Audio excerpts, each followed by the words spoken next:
On tonight's show, why you are doing so much and how and what to do about it, live from the salubrious accommodation of the AE campervan. Stay tuned.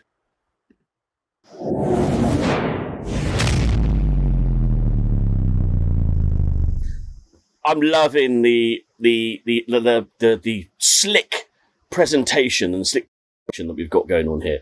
So, breaking news. We've got news up. So, what's going on? First thing, the Aesthetic Entrepreneurs magazine. It's done. We're going to be getting it out there very, very soon. If you have not registered for your copy, if you've not registered for your complimentary issue, launch issue, you need to do that because we're going to post it, right? And we need to know where we're posting it to. So, I'll pop the link in the chat when this is finished for you guys to be able to put your address or register your address so we can send you a copy of the AE magazine, right? This is an incredible initiative by Coralie. We know we needed one. We've now got one. So if you want a copy, you need to register. Make sure you do all of that. And in other news, the AE virtual Christmas party is going to be on the 17th of December, I think at 8 o'clock. I've put a link in the chat for you guys to register again, to get involved. As you can see, there's Jimi Hendrix. I love this photo, right? Because, you know, he's dying inside, right? Who thought, it's a great idea, Jimmy, to sell your album. Let's dress you up as Santa. He hasn't even taken his hat off. That's how invested in being Santa Claus Jimi Hendrix is in this particular photo. But I still love you, Jimmy. We still love you. And finally, Rick O'Neill was seen in the wild. I spoke to Rick yesterday. He is on the mend. He's walking, talking. We had a good chat yesterday.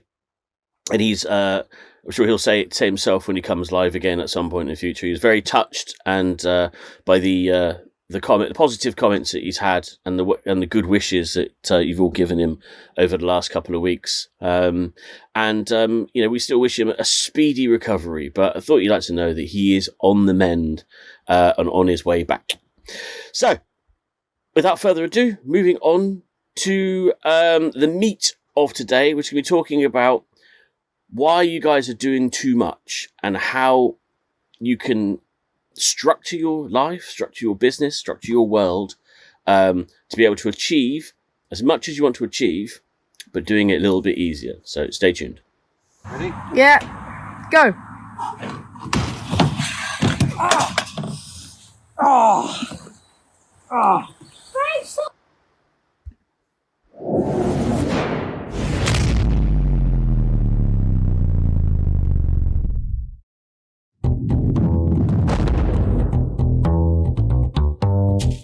I'm Michelle Worthington from Michelle Worthington Aesthetic Health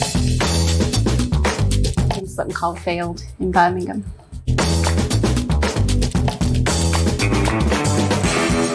I started my business just shy of 12 months before I met Richard at Aesthetic Medicine Live, and my turnover was around about 12,000.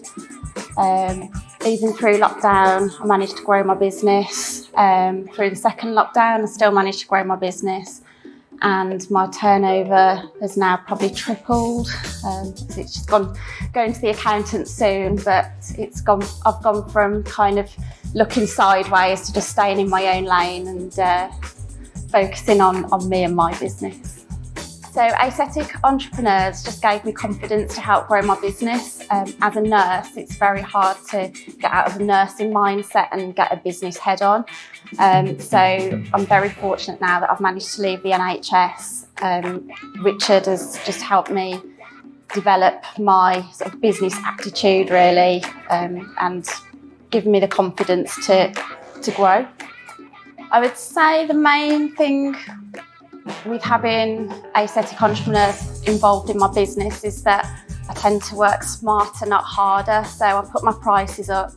I've learned to know my worth and invest in myself, not the next bit of sort of new shiny equipment. And that's really helped sort of my business grow, because I was very like a bit of a magpie, and I'd go for a nice new shiny object where actually I've got everything in place to grow already.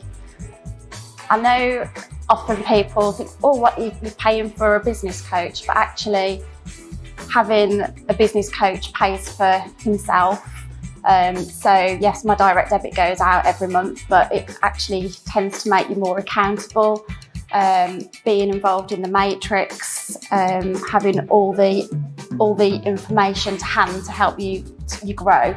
And also, one of the main things that I have taken from being part of Aesthetic Entrepreneurs is that I'm no longer feeling isolated in the field of aesthetics. I've met like-minded people, we can put protocols together, we bounce ideas off each other. And yeah, I just feel like I'm no longer isolated. I've got a nice sort of field of people that I can work alongside.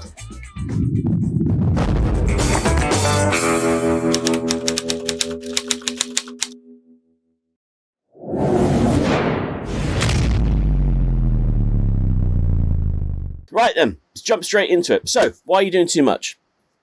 A common challenge my aesthetic entrepreneurs face is overwhelm. So in the comments, share what your experience is. If anything's resonating with you, join in. The more engagement and interaction that we have, the more fun we will have, and the more we will learn, right? So overwhelm is a massive, massive thing with aesthetic entrepreneurs. You guys are you busy. A lot of you have been working in, or are maybe still working in the NHS or doing other jobs. And you decide that you want to create this business, this aesthetic entrepreneur business, right? And you're trying to squeeze everything into a week. And then there's an exercise I do called the Time Bandit.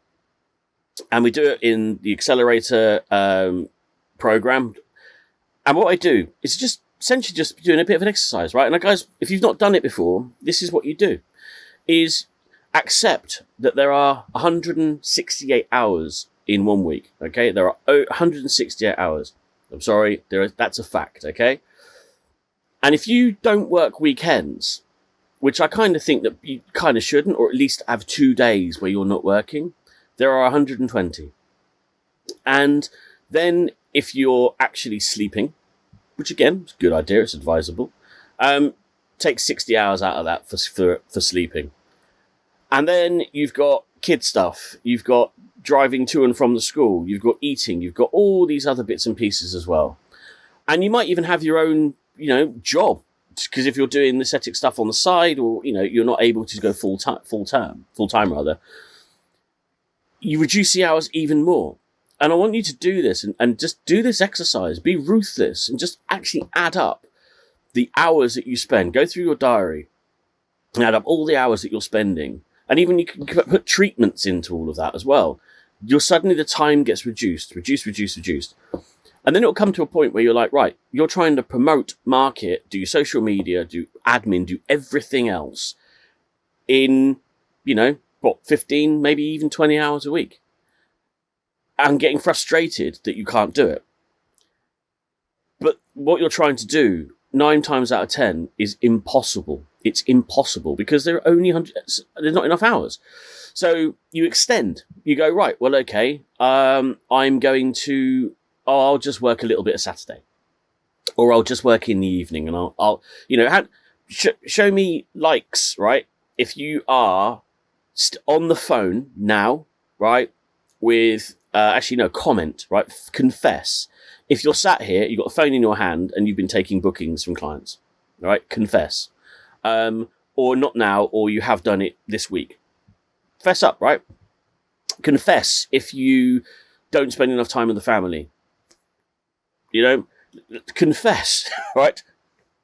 Game of Thrones, confess, What about going to the gym? Have you done that? Have you managed to get that in? What if you're tired? Who's not getting enough sleep? All these different things, right? It's just eating away. And frustration sets in. And you feel inadequate. And you're blaming yourselves for things that essentially are out of your control. You've got to sleep. You've got to eat. You've got to do all the family stuff. You've got to deliver your business. So you have to be realistic about what you can do around the around the edges, if you like. And there are only a couple of things you can do. You can squeeze it into the 20% of the time that doesn't exist. You can outsource it or delegate it. And it's up to you which ones that you do. But the first thing you need to do, I absolutely believe this, is you need to do that time bandit exercise, okay? So it's one of the secrets from Over the Fence. I'm just giving you a little bit of insight into what happens in, the AE program, okay? We ask you to do a Myers-Briggs, first thing, so a personality test to see what type of personality you've got. Mine is an ENTJ or ENTP. So I'm extrovert, intuitive, thinking, perceiving, or thinking, feeling.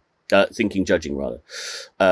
So my personality type doesn't focus well. Lots of great ideas. It's a bit visionary. Everything looks better at 100,000 feet. I'm top down. So to focus, I have to work quite hard. So I know that I need to work in bursts. And I need to have fun, right? I need to be enjoying myself. Detail is not my bag. So now I know that. One of the first things I did was get rid of the jobs that required me to focus and required detail. And also maybe accept that what I wanted to do, I couldn't quite do yet. That was it. Focus. I had to focus on, how delivering value for the customers, but also making money. And I had to focus on these certain things. So what I wanted to do, I couldn't do yet. So it opened my mind a little bit to what was possible. And then I had to prioritize, right? This, can't do this yet. Put that on the back burner. We'll come around to it. And that's the discipline part of it. Focus, consistency, and discipline is what we say as set entrepreneurs. That's the ethos. Focus, ruthless focus on what you need to achieve on your goal. Consistency, deliver small every single day, small moves, compounding, beats quantum leaps. And discipline, the discipline to stay in the game. And eventually you get there. So the message to you is, one, is knowing is better than believing. Do the exercise. Okay, go to your diary and don't fudge it. Don't, pretend that you don't do these things. Do them, write everything down, all the stuff that you want to do. And write, a time next to it. Doing the school run in the morning, if that's what you have to do. How long does it take you? The housework, how long does that take? Calling customers, add it all up.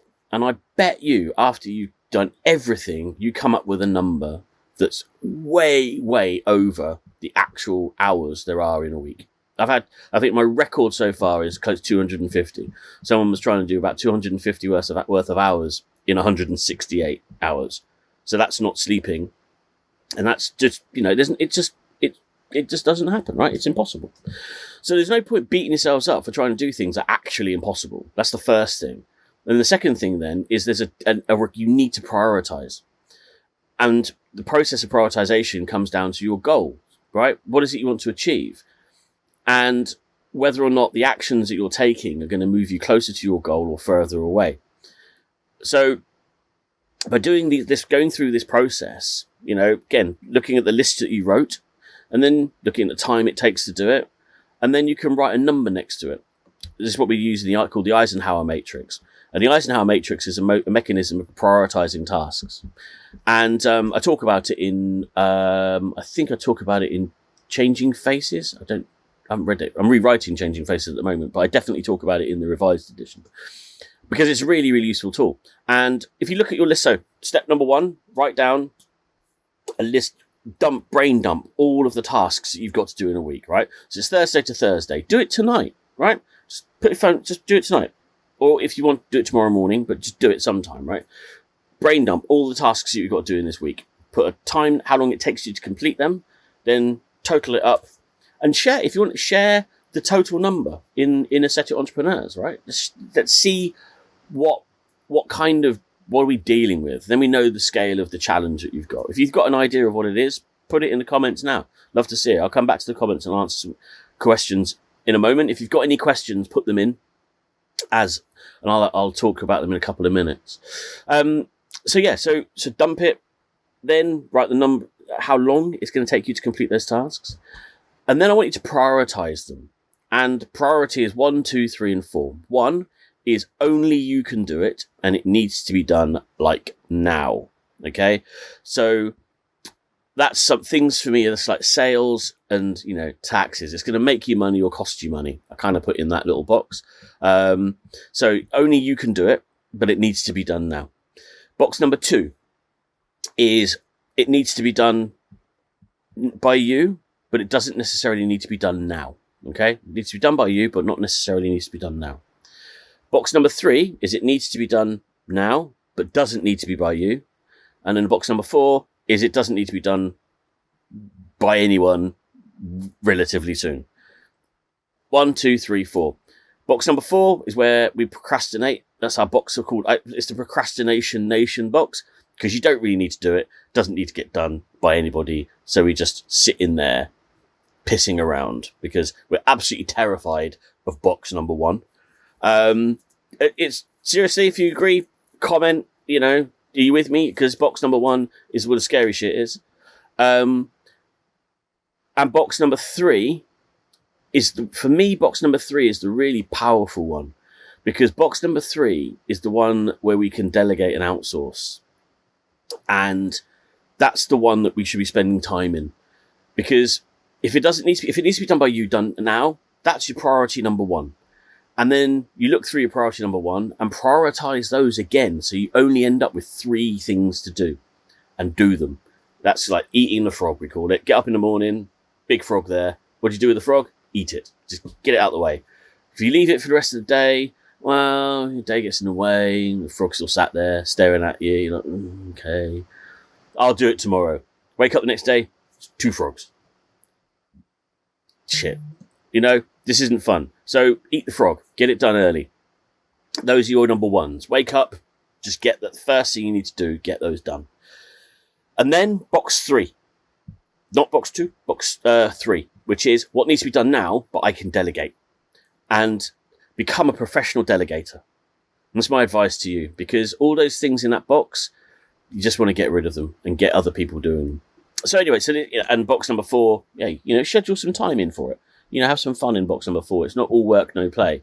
But box number 4 is when we tend to procrastinate and drop back into that one.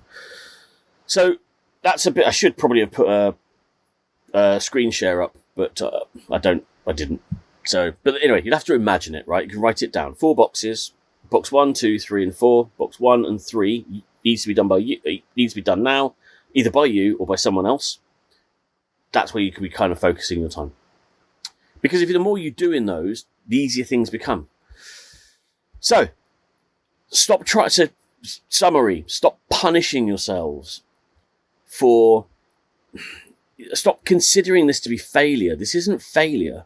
Oh my God, I wanted to get it done and I haven't got it done. Yeah, because you're trying to squeeze too much into too short a space of time. Delegate it, outsource it. If you can't afford to outsource, then you've got to be resourceful, right? Then it's you've got incredible skills.